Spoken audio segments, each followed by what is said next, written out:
One of the best uses, in my opinion, for AI is thought organization, right? Because we have a million thoughts a day. At least I don't sleep because I, thinking about stuff all day. But this has helped me have an outlet to even with the voice technology, right? I can just speak it. Actually, a lot of the families and individuals I sit down with, the common trend is that they're just not sitting down and planning. They're not budgeting. They're living with the money that they're bringing in. They're spending as quickly as they get it. Growing up, me personally, and I know for Ellie as well, we didn't have financial knowledge. We didn't have literacy. We had times that were tough, right? We didn't grow up privileged. Now, I'm very grateful for my father because he worked so hard. He worked corporate, built the ladder, didn't go to college. That was his college. My story is my dad passed away very young at 39, and he didn't have anything set up, right? So financially, when that happened, my mom lost the home, the car, everything. Started from ground zero, right? And most families don't plan because they're so busy with their everyday life. But the bigger concern is the sources. So I always say, if you're going to leverage any online, whether it's ChatGPT, Google, what source are you pulling from, right? And there's some credible sources. Bloomberg, you can't go wrong. MarketWatch, NASDAQ, right? So they can leverage this. And for you viewers, right, just make sure that it's a credible source. And a lot of things. So I think that, like I said earlier, your industry for what you do is very safe. It's insulated at least a lot more than many other industries because I don't see robotics coming in and doing any of your job, right? People think that jobs like, plumbing and electricians are super safe, and they are safer for a longer period of time, right? White collar jobs are the ones getting wiped out right now. Designs when you're decorating, right? Because I think even in I keep going back to business because no, it's okay. But getting your pictures redone, social media content, all of that stuff, and cutting cameras. We're good at what we do, but we can't be good at everything.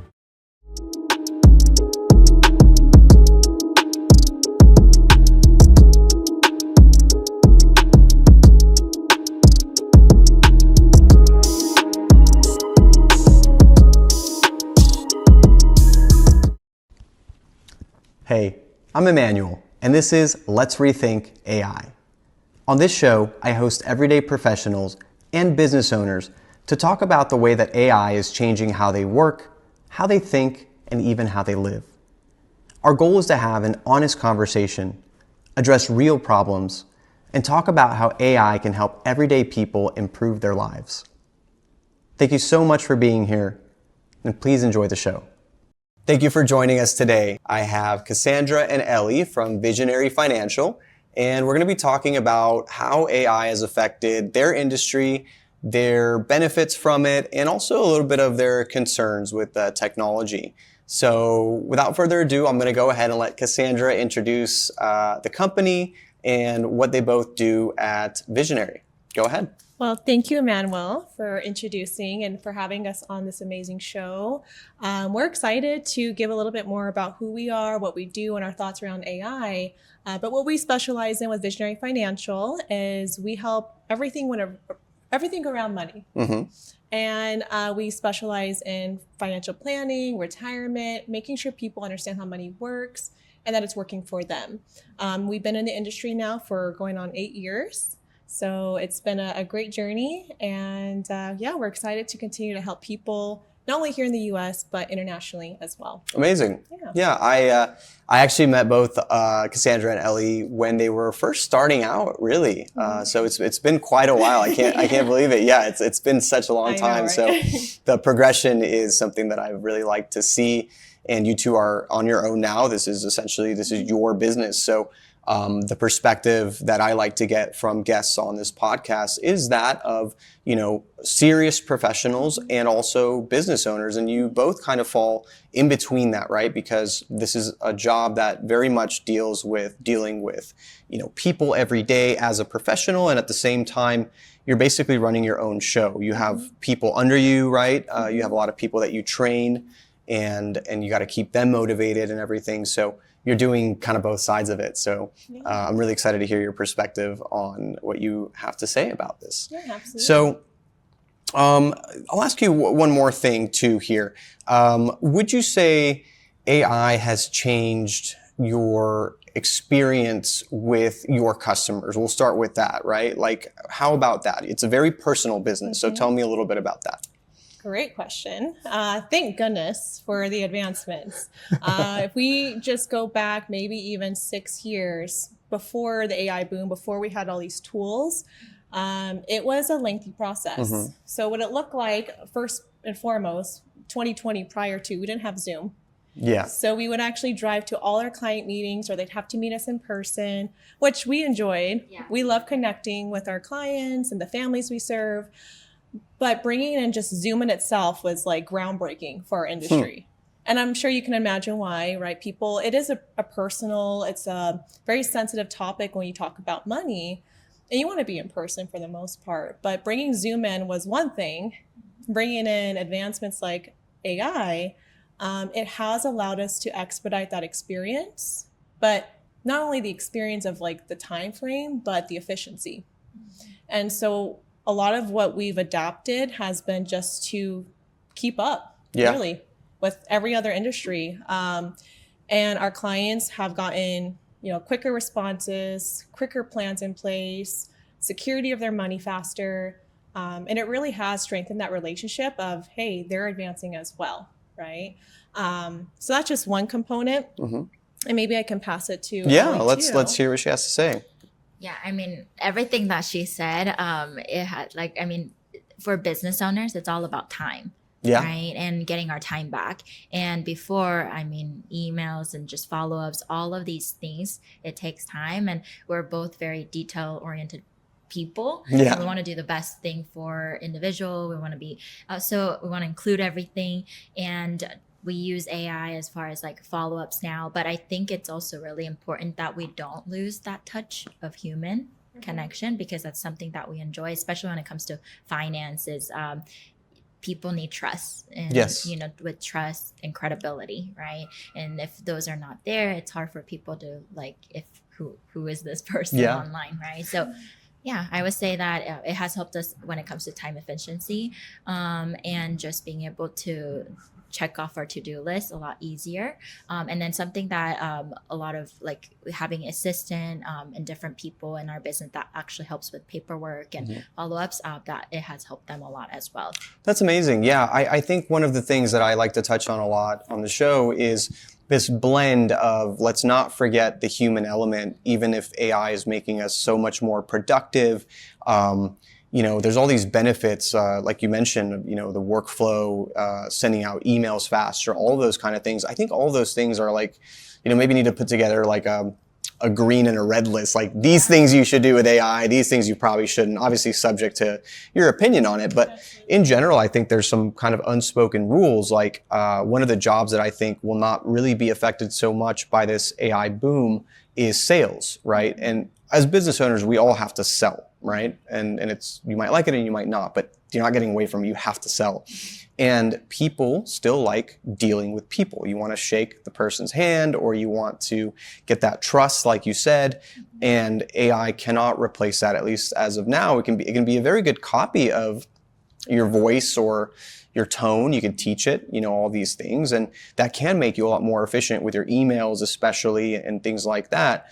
There's a big difference. You can always tell when someone just used ChatGPT to draft up an email, and there's like dead giveaways. Yes, the M dash, right? Everybody knows the M dash. Now they're getting smart about that. ChatGPT was like, we're gonna cut the M dash.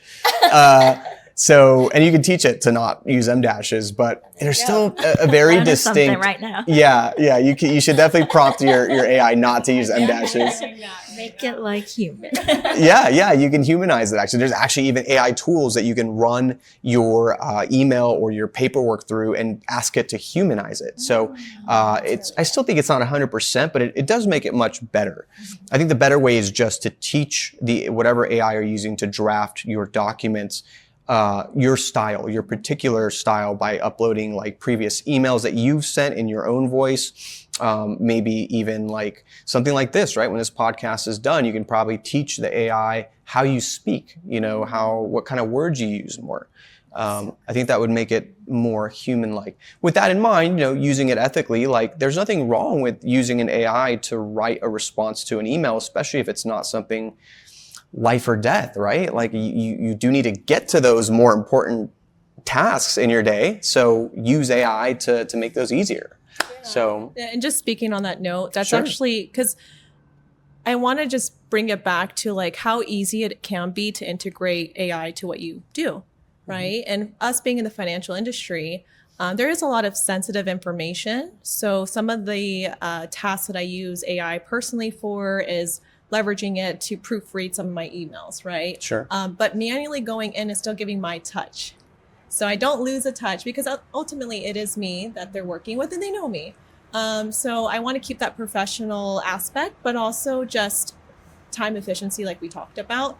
But that's how easy it can be. Like we train our team, use ChatGPT, the free one, like get in, just trust it. Yeah. Because you're going to save yourself time. And that's the big thing that we need to focus on, especially as we're training other agents, other professionals in the industry.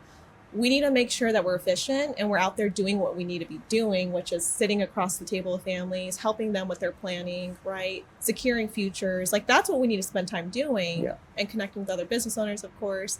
And so that's just one small piece that we leverage it for. I mean, there's so many we're going to talk about, but I also will say it just kind of got me thinking because with this past year, I used a lot for when it comes to team, training the team, because before I would have all these ideas and I had thoughts, but execution of like putting it into a packet or something to train on, AI will do it. I could draft up rough ideas and then it will give me a perfect template to be able to use, which has saved me so much time when it comes to training and developing others, because I have to have something prepared for our team meetings and XYZ. For our retreat, we have done the times that we've spent where we go into like, okay, what's your why, and creating like a template form where they could fill it out, but I don't have to spend a whole detail on like creating that actual template. That's amazing. Yeah, that's I'm so glad you brought that one up. Actually, that is one of the best uses, in my opinion, for AI is thought organization, right? Because we have a million thoughts a day. At least I don't sleep because I thinking about stuff all day. But this has helped me have an outlet to even with the voice technology, right? I can just speak it. And there's a tool called Typeless, actually, that I don't think I told either of you about, but I've told a lot of my friends. I'm like learning stuff right now. Yeah, it's really good. There's one that's called Whisperflow that's more popular, but I use Typeless. And what it is basically a voice to text app. It goes on your phone. I think you can also download it on your computer. And so when I have something to text somebody, even if it's a short text, actually, like I'll speak it, and what it'll do is it doesn't only transcribe, because that was always the thing, you could always do that on iPhone. It uses AI to clean up what you said. So it cuts out all the ums, it formats it. It's so good that I can say an email. And what I mean by that is it formats it. So I will say what I want to say, and then let's say I'm saying a checklist, like I don't have to say item 1 or 2. It'll infer that I'm talking about a list of things, and it'll put bullet points in the formatting. That's fantastic. What people don't realize, and maybe people do, but you can talk so much faster than you can type. We're limited with type, even this kind of typing. It doesn't matter. We can talk a lot faster. You can get your thought to whatever you're doing much faster. So I'd highly recommend using voice more as we get better tools that clean up your thoughts. So that's I'm glad you brought that up, because now I can bring that up, with voice. Powerful, because before I feel like my head, I'm sure for you too, it's like a cloud and it's like multiple like tabs open. Oh yeah. That's like how to I am a tab offender. I am a serial tab offender. In my mind,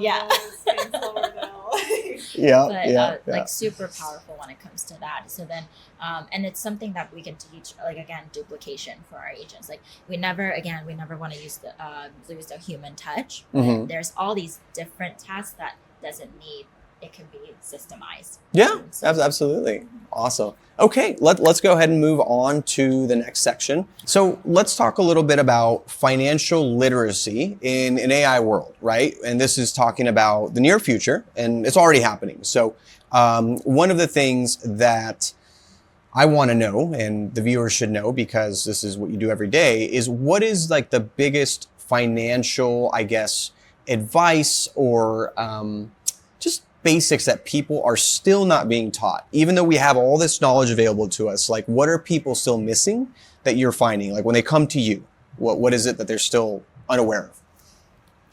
Well, it's not as complicated as you would think, actually. A lot of the families and individuals I sit down with, the common trend is that they're just not sitting down and planning. They're not budgeting. They're living with the money that they're bringing in. They're spending as quickly as they get it. So actually just sitting down and compartmentalizing things, as far as income, expenses, liabilities, assets, just take inventory of where your money's going. So that's the first thing. You'd be surprised. We have high income earners to, those who are just starting off with their financial journey. And that's the common trend I see, is that they're focused on what they work on and what they do, right? They're not focused about making their money work for them. So the common, it's so easy to overlook, is just budgeting. Like, pay yourself first, right? Put money in the right areas. That's something that we help with, of course, and educate, right? We take an educational approach because, one, yes, you trust us, but we want you to be in the know. Right? We want to equip you with these tools and this knowledge, because that can be generationally impactful. Yeah, it affects everybody, right? Your whole family. And your kids. That's not just you, right? Absolutely. Most people who come to you likely have that kind of concern in mind. It's not really about them sometimes. It's, how can I take care of my family, my kids, whoever it is. Spouse, yeah. Interesting. Yeah, it seems so, again, it seems so simple and straightforward, especially having the knowledge, but when everything is available, you still miss things, right? Absolutely. So that's why you still need the human element. That's why we still need people like you to educate people and guide them down the right path. That they trust you, they come to you because you know what you're talking about. Yeah. And so that's really important. And in addition to just not budgeting, it's also, as people earn more and they make more, probably more than they've ever made, their spending habits also continue to increase. Yeah. So the habit. Lifestyle creep. Exactly. Keeping up with the Joneses. Right? And, growing up, me personally, and I know for Ellie as well, we didn't have financial knowledge. We didn't have literacy. We had times that were tough, right? We didn't grow up privileged. Now, I am very grateful for my father because he worked so hard. He worked corporate, built the ladder, didn't go to college. Like, that was his college. And so we didn't have financial literacy when we were growing up. As I got into the corporate scene and, working for companies and trying to understand what to do with my money, a lot of the time had to learn the hard way, right?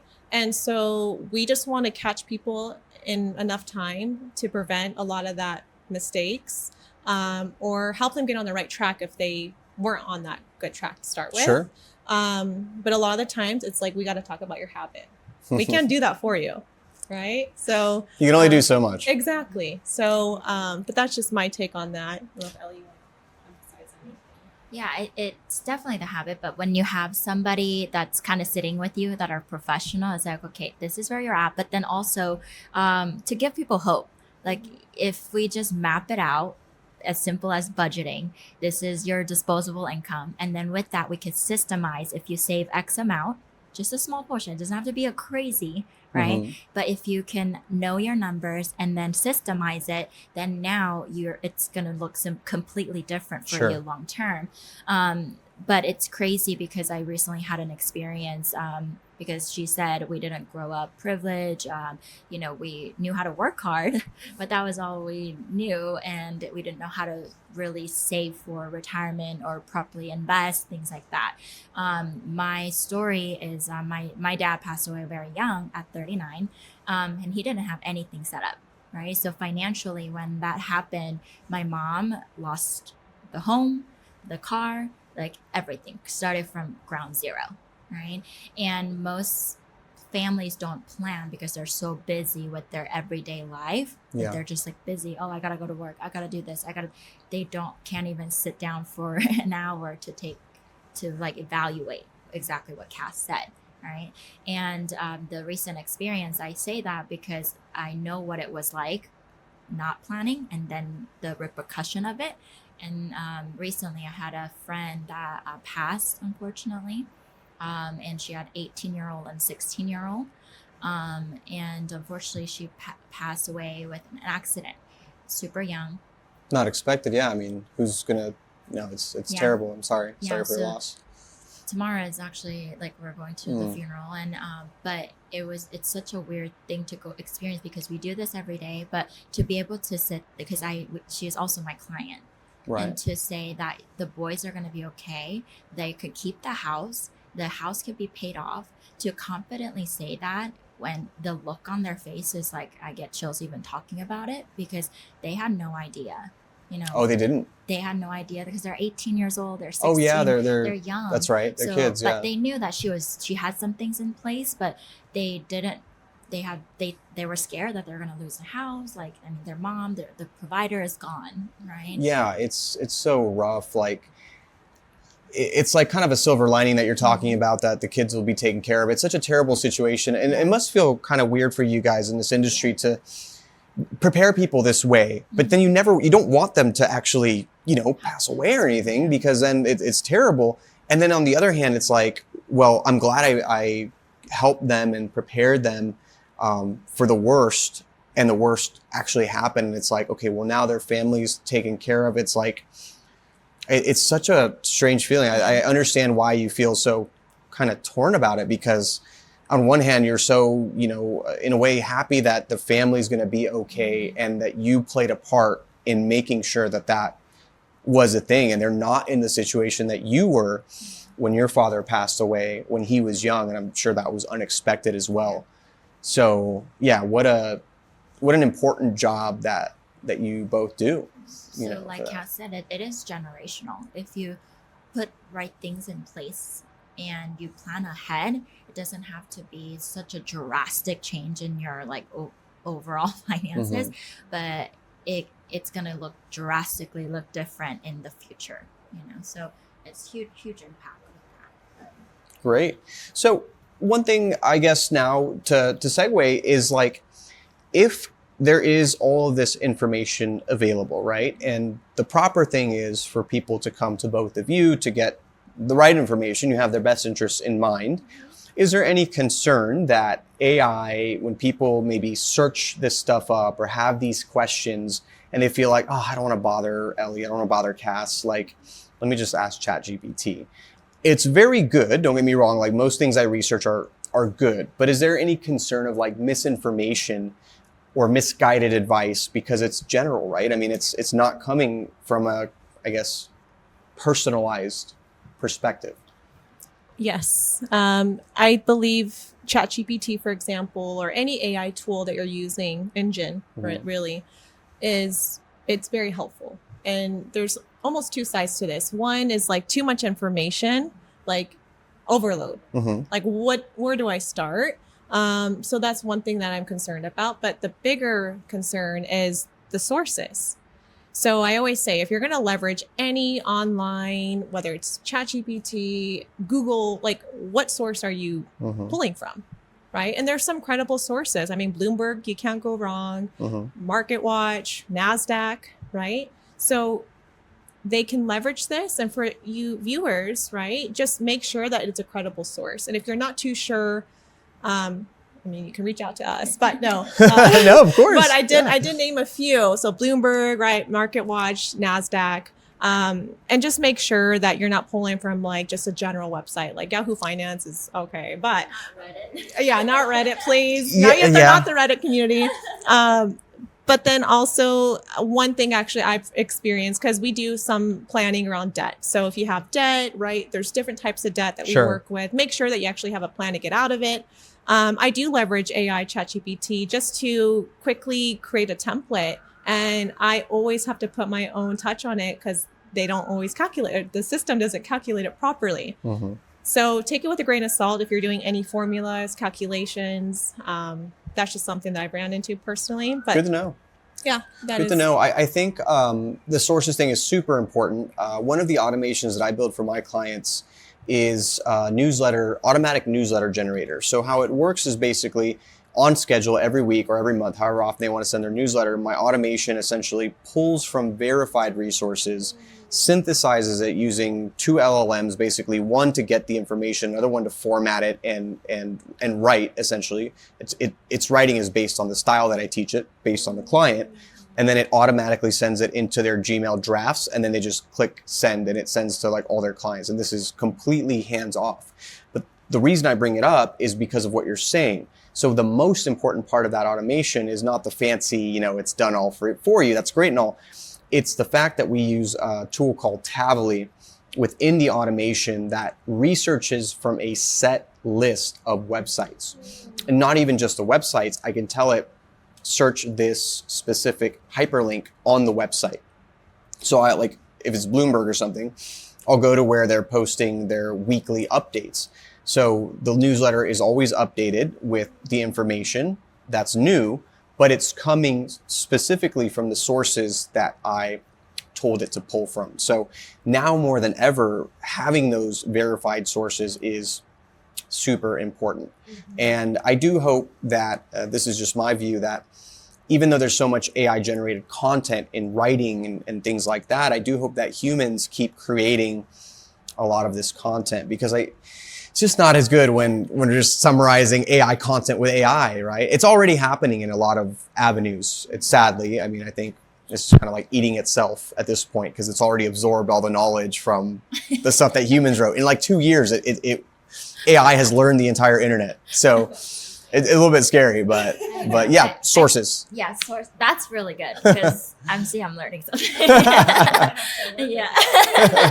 Yeah, sign me up.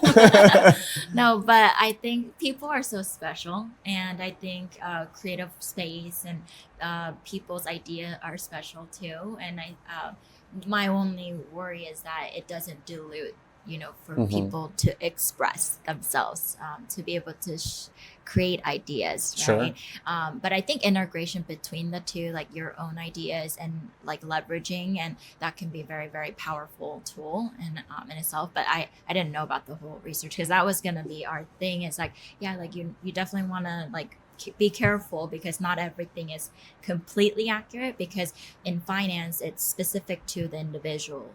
And their Very goals. customized, right? Very customized. Yeah. So when people come to us, oh, I saw, this, but it's like, you don't know the behind story of that, and you don't know who wrote it. There's all these things that kind of come into the picture. So ChatGPT, if the back engine is as good as that, then, yeah, then we can trust it a little more with credible sources. Right. There's so many levels to AI, and the thing is that it's no fault of the general public, because we joke on Twitter. I'm on Twitter a lot, and I learn a lot of the new tools and the updates from Twitter specifically. So I have like my one source. I'm not saying everything on there is perfect, but I follow the right people. The algorithm has done its job. It feeds me articles from people I trust. So that's like my process. Okay. But for the everyday person, you just don't have time. Like, you work, you have to do your work, right? You don't have time to crawl Twitter like I do for 5 hours, because this is my job, right? My job is to be informed and then pass that knowledge on to my clients. And so when I, hear people, I ask, like, have you used AI? Usually the answer is yes, I use Gemini, or yes, I use ChatGPT. And there's nothing wrong with that. I'm glad they're at least like dipping their toes in it, but it goes so much deeper, and it gets better the better that you use it, right? It's always about, you get what you put in. Yeah. So for something like this, we're talking about sources. Who would have, how would you know that there's an automation on this, like, for normal people, this random website called N8N that you can, do all these things on, right? It's not feasible for most people. I do hope that it gets to that point, right? And not just people like myself who are nerding out on it know about it. I hope that it comes out to the general public, but until then, it's my job to kind of inform people. Yeah. It helps us with presentation a lot, because a lot of the times, like, we'll have before the follow-up, we have everything kind of drafted up, but then with AI, they put it in visual form where people can actually comprehend the notes much easier, right? It's a lot of humans. I mean, I'm very visual person, so if I see it right then there, and we want to make sure that, because when it comes to financial topic, it can be confusing to people, especially if they don't understand the basic knowledge, and it could be intimidating. But AI can make it very simplified with graphs and where it's digestible to people. Oh God, you're gonna love this. I'll after the podcast, I'll show you. Just today, as of filming today, there was an update to, I believe it was Claude by Anthropic, that they can now produce like live interactive graphs and presentations within the LLM. Like, I can't even explain it. I got to show it to you. You're gonna have to show me. It's crazy. Yeah. You can already do something similar on Gemini. It's called Notebook LM. I talk about this one a lot because I think it's like, after ChatGPT, I think the next most important thing for most people to know about is Notebook LM. It's absolutely incredible. And it also produces presentations, graphs. Let's say that I uploaded this podcast into Notebook LM. It'll analyze it, and then I can ask it any question about this podcast, and it'll give me a report. So I can say, hey, focus on when we talked about financial literacy, and it will give me a full report on just that, because it'll know everything that we talked about. And then I can go further and say, click the other button and make a presentation of it. So I can turn your words, your knowledge that you're speaking right now, into a visual graph. So tons of tools out there. Yeah. I like that. There's some good stuff out there. Yeah. It will make you look amazing. Yes. Well, and one thing I thought of too, it kind of goes back into like the concern, but also the benefit. Because we are in the financial space, we do a lot of services, handful of services. So from retirement to protection to estate planning. One avenue on the protection side, so life insurance specifically, back before AI became very heavily integrated, a lot of the process was like paper applications, submit, take like up to 6 months to get approved. Imagine if something happened to that person in that 6 months, right? And so now we work with companies that have integrated the AI, and it's pretty neat because now it's all online. So as we're putting in the application, let's say the client's information, name, social, that information, it's actively pulling their medical records. That's so So nice. they're actively underwriting as we proceed. Once you hit submit, it's a decline or approval right off the spot. Yeah. So we can get somebody approved with $1 million of coverage within 15 minutes. It's so crazy, right? When you say that, I think back to Kassandra and I met at Carvana when we both worked there. We were little Carvanians. Yeah. I bring that up because one for the books. Yeah, crazy. Great company to work for in the early days. It was a great Definitely early tech days. startup. One of the things I did there was underwriting, and so now I'm just thinking back, and of course, it's so easy to do now. I'm sure that actually probably just automating it all by now. I probably wouldn't have a job in that department by now. A lot of the tech companies are just Rightfully cutting those so. jobs. Rightfully so. It was it wasn't fun. I mean, it was pretty monotonous, right? Right. It paid well enough, and I was grateful for having a job, but it wasn't exhilarating by any means. So Absolutely. the fact that AI can do those monotonous processes, just like you just described, I'm thinking back to like my days there, and I was like, oh man, I wish I could have just automated Could you this off. imagine? Yeah, I would have spent a lot more time playing the basketball machine. There you go. I did anyway.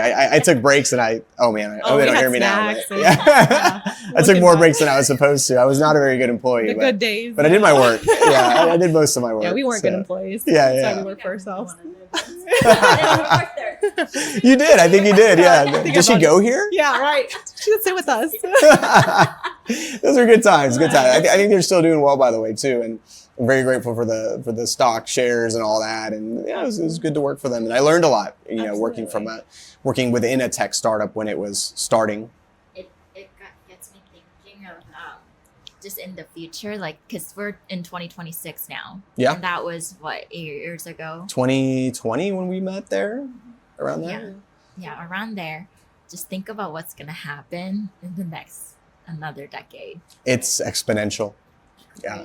And I actually, if it's okay, have a question for you. Yeah. Fire away. If you can just put in a vision, right? Like a visual of like where we're headed. And you are familiar with our space finances.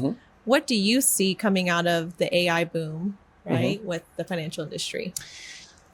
A lot of things. So I think that, like I said earlier, your industry for what you do is very safe. It's insulated at least a lot more than many other industries, because I don't see robotics coming in and doing any of your job, right? People think that jobs like, plumbing and electricians are super safe, and they are safer for a longer period of time, right? White collar jobs are the ones getting wiped out right now, but robotics are not that far behind. So people should know that. I talk about that a lot. It's not the 10 years people are thinking, it's like 5. So in your industry in particular, I think I look at it as something that will be enhanced a lot by AI in the coming years. It already is, right? Like, I can probably sit down with both of you and teach you maybe 4 or 5 tools that you can use and probably cut 2 to 3 hours from your workday each, which means that you can get to talk to more people. That is what you want to do. That is what you want to be doing, right? When I talk about like monotonous work, things like that, you don't want to do that, right? So my vision for your industry is working a lot less hours on paperwork. That's the bottom line. I can get into the details of it, and I will when I speak to you after this. But that's for anyone watching who's in this industry. That's what I can say. Your paperwork, your a lot like underwriting, all of that.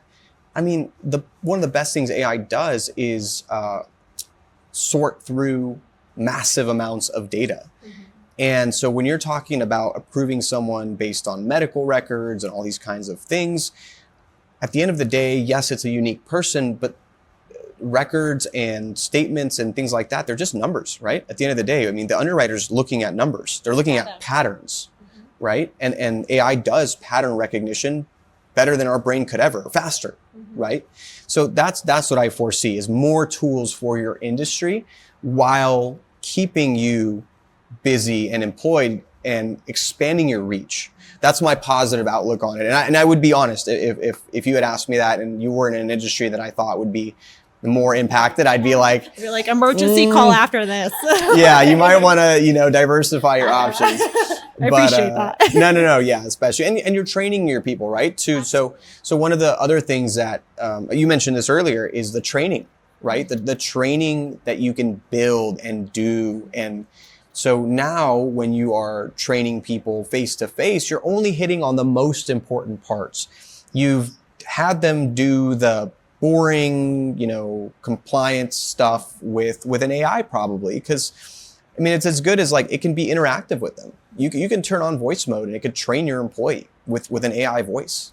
And I think about that is now more than ever with AI, new agents can get started in the industry and advance so fast because they're not having to do all of that type of stuff, the monotonous, but they can focus on the learning part.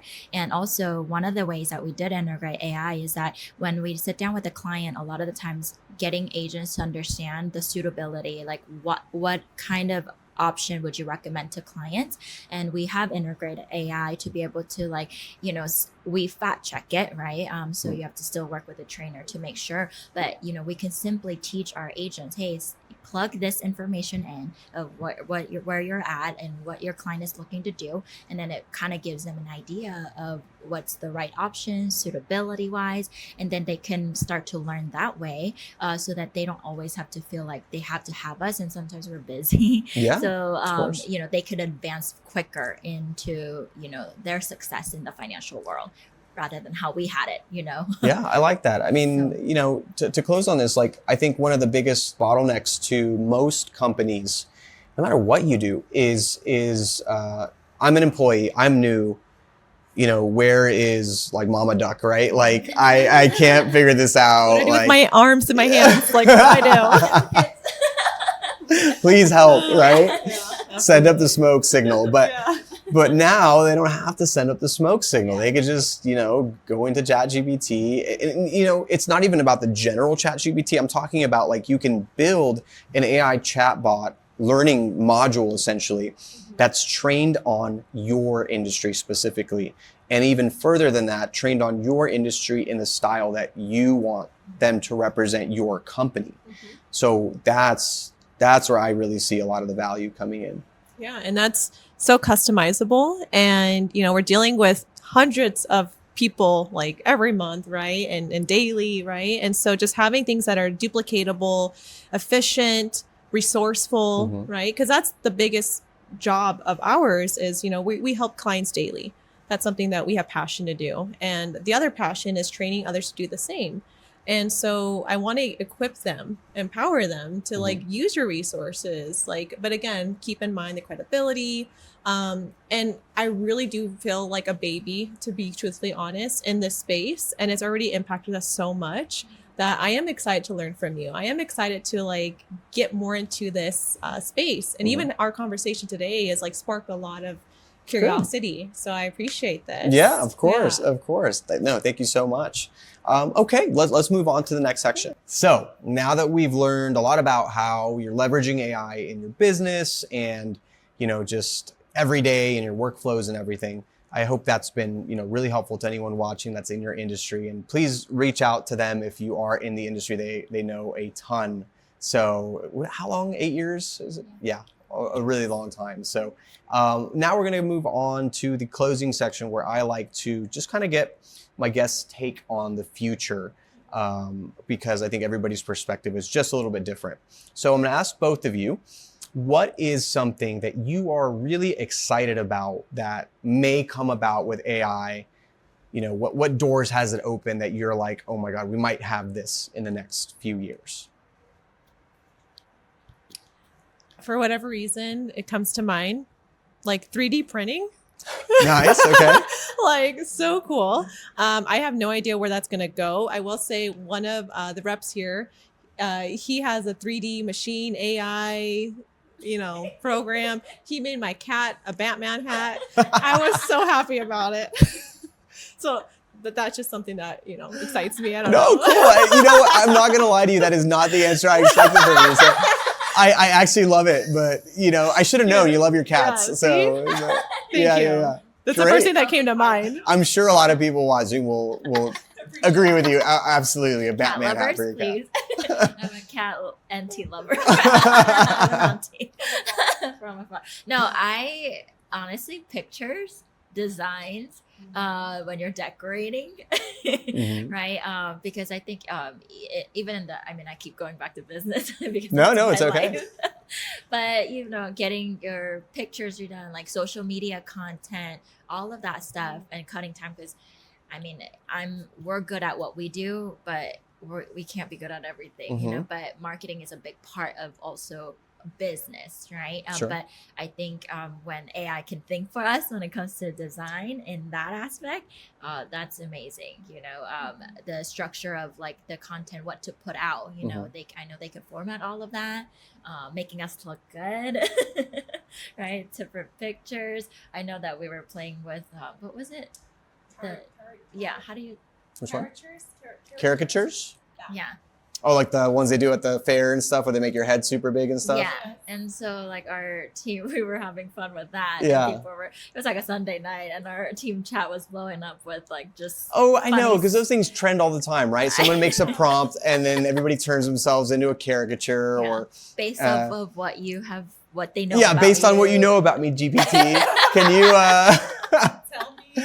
And that's funny because it's super accurate when they're Sunday. Yeah. And hers had, of course, cats. And That's so funny. Quick side note, one of my favorites, because I laugh at these little trends, but I do it too. So there was one that said, based on how I treat you, illustrate a picture of our relationship.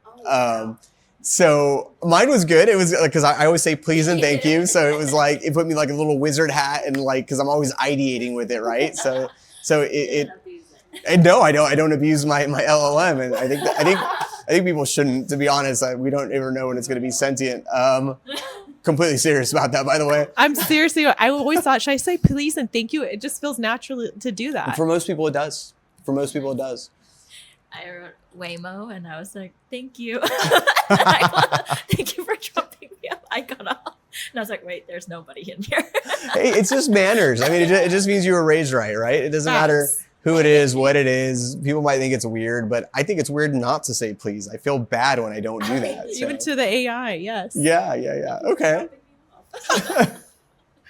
So, okay, great. So I know what you're excited about. How about something that you are concerned about? I know you don't have kids yet, either one of you, right? So that's not something you're like, oh no, my kids are going to, suffer from this. So from you personally, what are you worried about?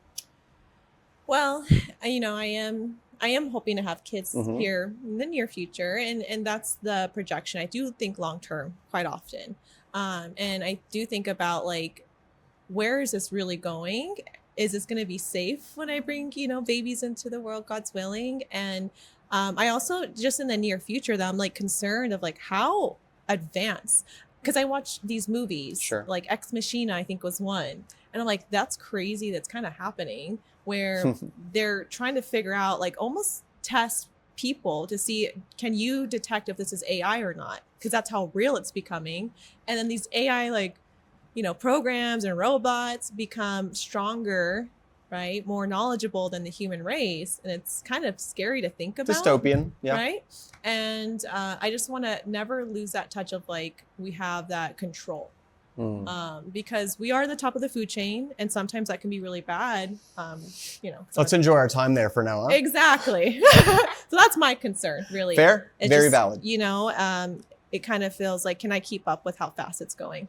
I can't ease that one. I'd love to, but you are dead on. Yeah. I have these concerns. For the record, I'm not planning on having children, but part of it is because I don't know what kind of world I would throw my kids into. If I did. I'm not saying it's completely out, but it's a very low possibility for me. But if I did decide to, I would probably share your concerns as well. I would say for kids right now going in, I don't know, even elementary school, I don't know what to tell my friends with kids. Like,